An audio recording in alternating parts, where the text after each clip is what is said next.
Good day and welcome back to Elementary 72 Gaming. I am back with another Attack on Titan video, and this time it is episode 11.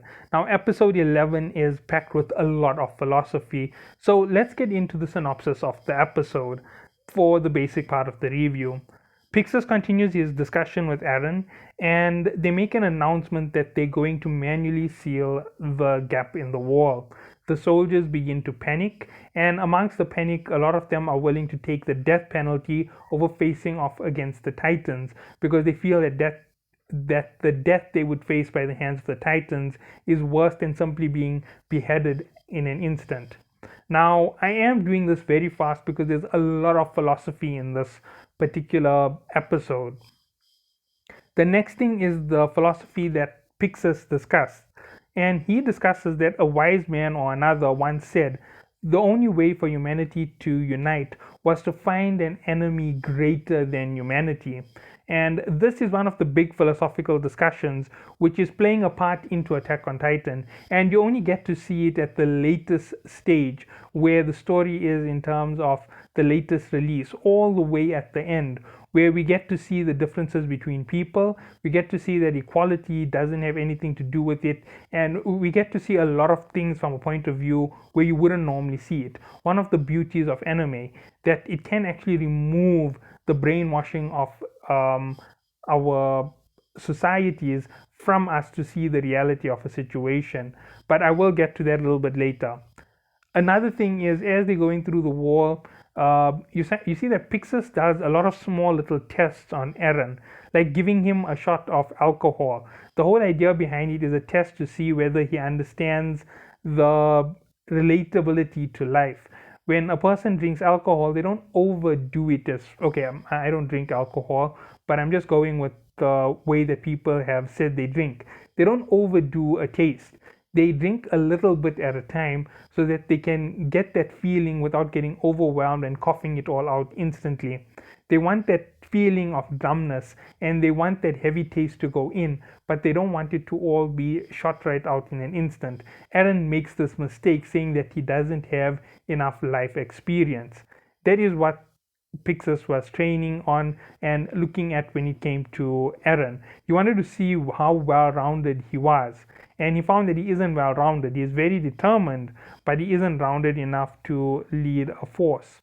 At this point, he goes and he discusses his plan with the army. He announces that there won't be any treason trait made, and this is another philosophical discussion, the use of reverse psychology. As I said, people already wanted to abandon the army, but his orders are pretty simple. Anybody who's faced the trauma of a Titan, you can leave with his blessing. You will not face the treason charge. And anybody who has loved ones who they would spare this fate, you may leave as well. Now, what he's saying in the straightforward manner is straightforward, but because of the earnest situation that they're in, it forces a lot of reverse psychology on the person. The person is forced to think about it.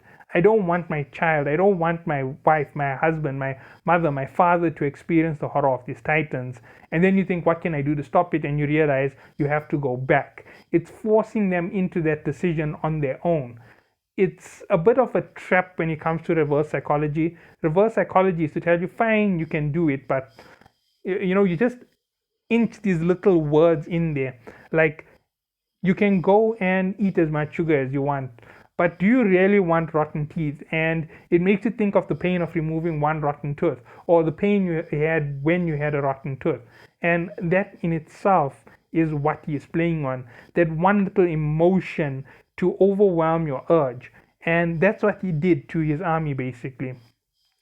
You're still going to get people who break the norm and risk everything to do what they want.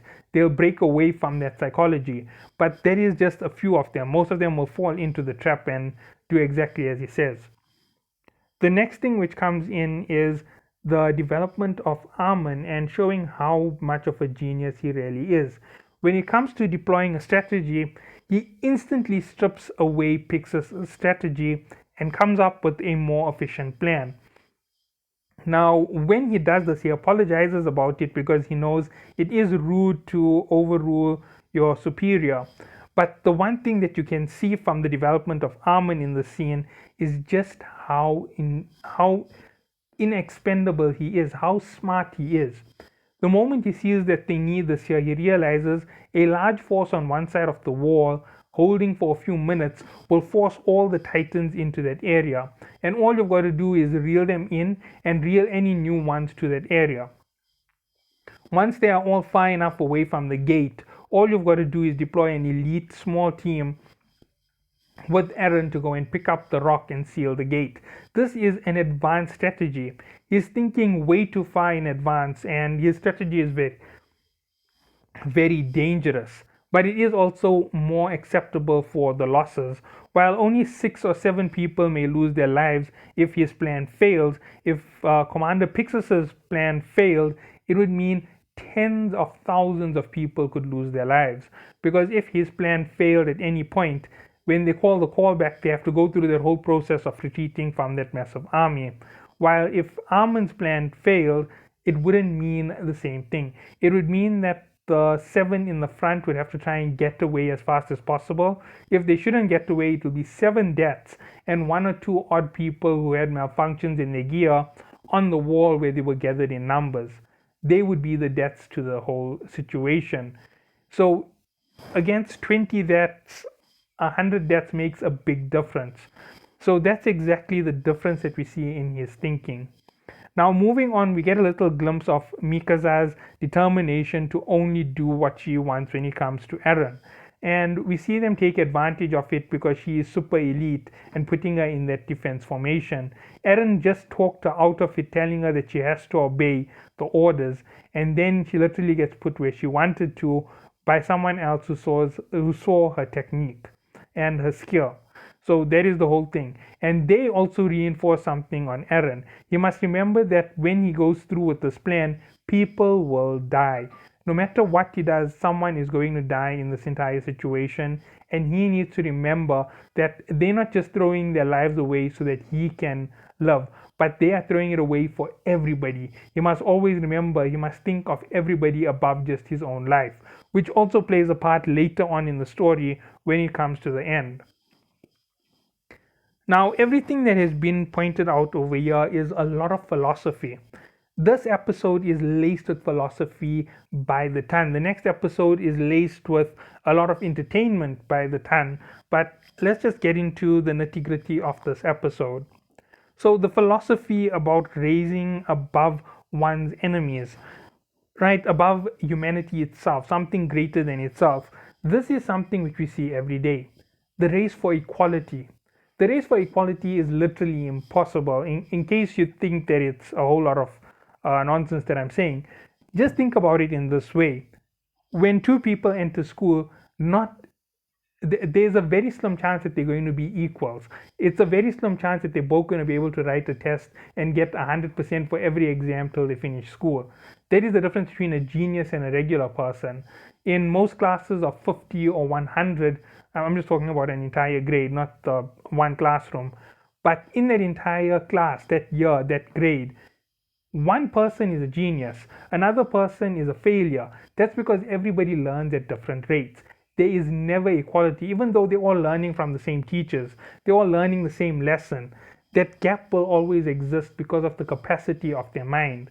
And in the same way, when it comes to speed and strength, no 2 people can run at the same speed. One is faster than another is stronger than another.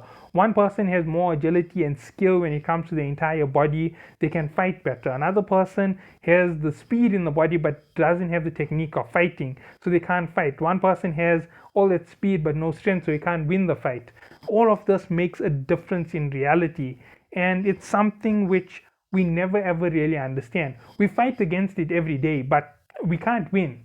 It's a fight for us to unite against. It's a pointless exercise in futility if you think about it carefully, but it's something that unites people. That's the whole idea behind it.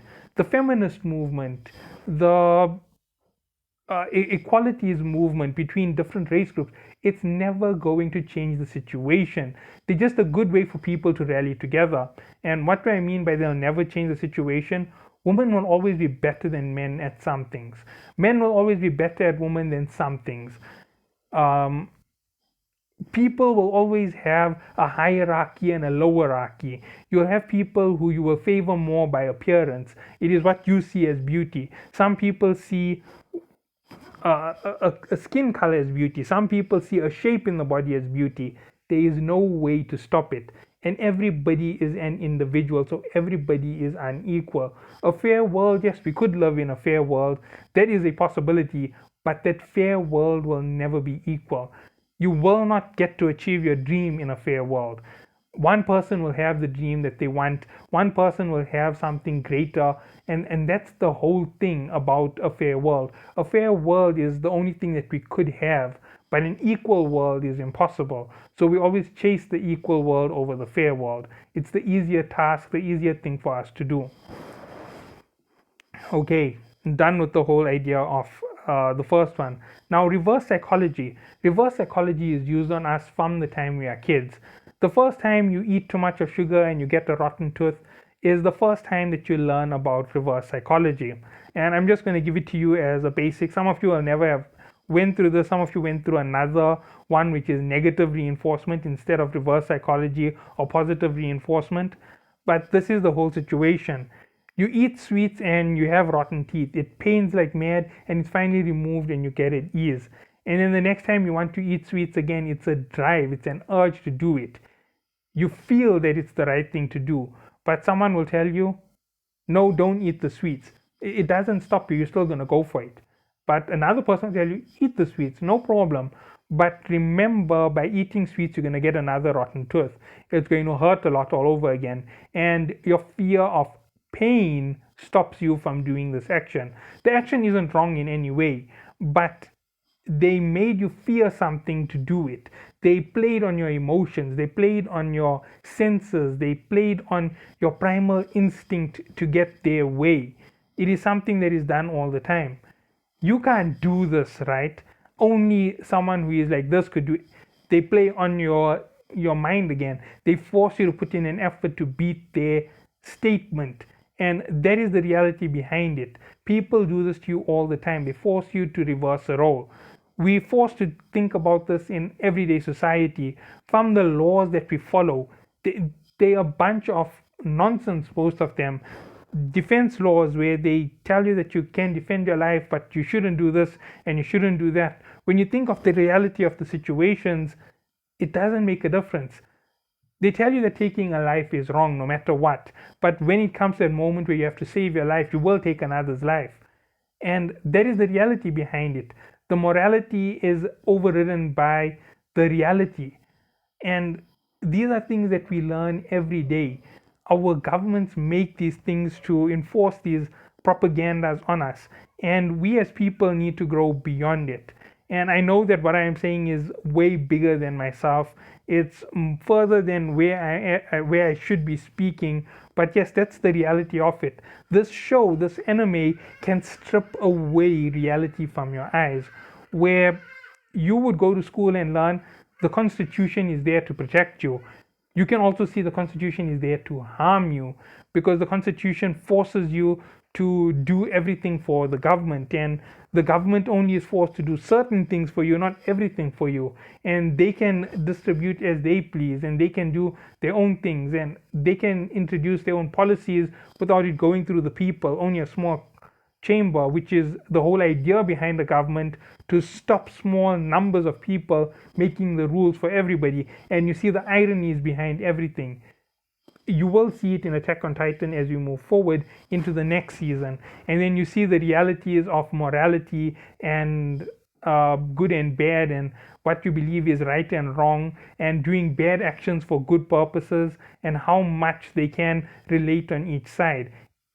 All of this plays out in Attack on Titan, and these philosophical lessons you need to be reinforcing in yourself if you want to watch the show without thinking it's a gruesome, grotesque show of slaughter, which you will learn later on when you see the right and the wrong and why things are being done the way they are being done.